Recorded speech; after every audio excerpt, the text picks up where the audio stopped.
Well, as I said at the start of this campaign, this is a David and Goliath battle. We currently hold 9 out of the 89 seats in the Queensland Parliament. And tomorrow there's a very clear choice for Queenslanders. Time is running out. There is 1 day left to stop the sale of our assets.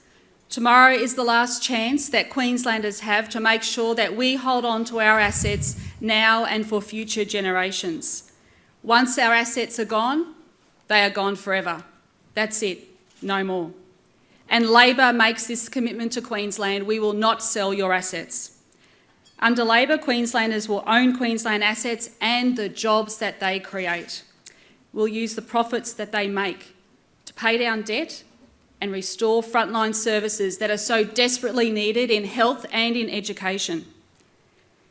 We'll also use those profits to make sure that we restore the cuts that have been so savagely done by this LNP government.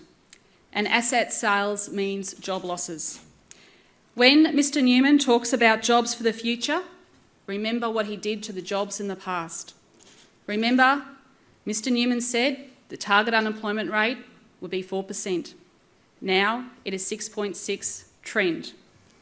He cut 24,000 jobs. These families out there are hurting.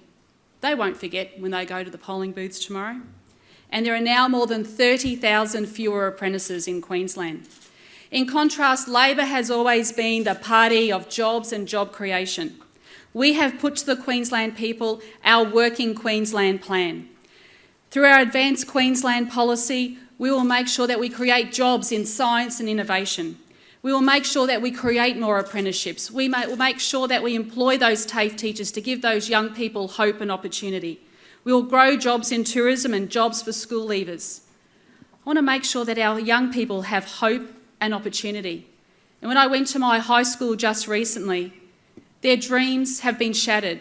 No longer are they dreaming about becoming a Sparky or becoming a scientist or becoming a teacher. They just want to find a job. And that's disappointing because in Queensland there is so much opportunity, and I want to restore this hope and opportunity for our young people right across the state. I also know that there is dignity in work, and if you can't have a job, you can't pay the bills. But this government has cut jobs and frontline services, and you don't help health and education services by denying them the funds they need from the $2 billion of profits that we get from our GOCs each and every year. Labor has a plan to restore these frontline services. And when Mr Newman talks about the future, remember the past. Remember the arrogance. Remember the broken promises. Remember the cuts to cost of living that didn't occur. Remember the divisions. Remember the fights that have divided Queensland, the fights with ambulance officers, firefighters, the 6-month doctor crisis, the fights that have continued with teachers, with our lawyers and with our judiciary. I want to lead a Queensland that works with Queenslanders, not divides. In short, I will listen. Over the last 3 years, I have travelled the length and breadth of Queensland listening to what Queenslanders have had to say. Through town hall meetings, community organisations, meeting with mayors and councillors, I have been there and listened. I sat on the back deck with 20 people in Bundaberg, and they told me the heartbreak of not being able to return to their homes after the devastating floods. I'm there to listen. In Queensland, I know our greatest asset are our people. And in addition, Labor will protect our great natural asset, and that is our reef. It provides $6 billion to our economy and provides over 60,000 jobs. And Labor has a plan to improve water quality and stop the dumping to protect jobs and grow more jobs in this area. So in summary, Labor will keep our assets in Queensland hands and the jobs that it creates.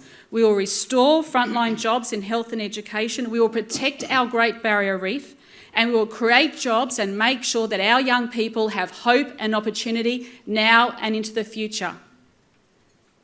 There is a better way for Queensland.